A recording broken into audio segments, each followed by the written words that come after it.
Quand Dieu obtient ce qui est plus étroitement en relation avec sa pleine pensée, il le fait dans des domaines où l'homme ne pourra rien faire et où tout ce qui lui sera associé proclamera que c'est de Dieu seul. C'est seulement le Seigneur qui l'a fait et aucun homme ne pourra mettre cela à son actif. Regardez et voyez si vous pouvez honnêtement appliquer ce principe à tout ce qui se fait. Considérons bien les choses. Est-ce une chose qui est soutenue par des noms, des titres, l'influence, le statut? Or, tout cela est si communément associé pour qu'une œuvre soit fructueuse. Non, c'est de Dieu, ou cela n'est rien. Il n'y a pas de grands noms, pas de grandes gens, pas de grands dons naturels, pas de grandes ni de remarquables qualifications humaines. C'est faible, impuissant en lui-même, insensé souvent, devant dire « je ne sais pas, tais-toi donc, retournons auprès du Seigneur Dieu ». S'il doit y avoir quoi que ce soit, ce doit être par le Seigneur. Si cela n'est pas issu du Seigneur, il n'y aura rien. Vous pouvez seulement l'espérer sur cette base. C'est du Seigneur. Le Seigneur l'a généré. Le Seigneur l'a mis en mouvement. Et le Seigneur le fait.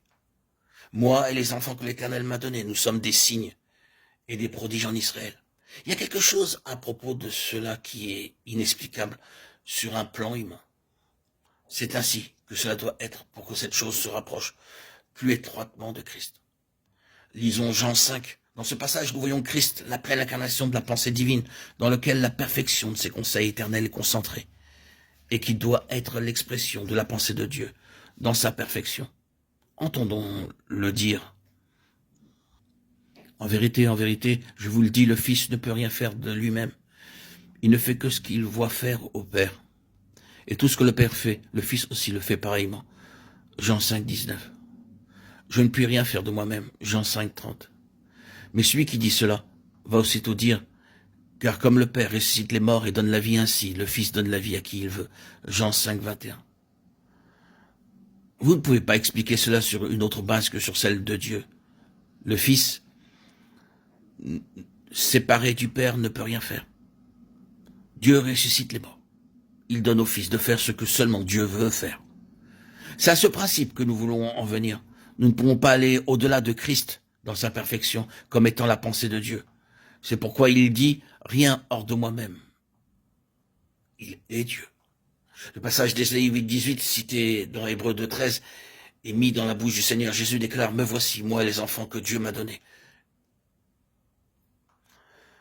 Il a repris le principe. Et si vous regardez le contexte de ce passage dans Hébreux 2, vous voyez que les enfants conformes à lui tirent leur nature de lui-même. Maintenant, que signifie moi et les enfants que l'Éternel m'a donnés? Nous sommes des signes et des prodiges. Christ est-il un signe? Pourquoi dans l'évangile de Jean, tout ce qu'il faisait était un signe? Et quel était ce signe? Jésus a fait encore en présence de ses disciples beaucoup d'autres miracles ou signes qui ne sont pas écrits dans ce livre. Mais ces choses ont été écrites afin que vous croyiez que Jésus est le Christ, le Fils de Dieu, et qu'en croyant, vous ayez la vie en son nom. Jean 20, 30, 31. Ce fut un signe que Dieu était en lui.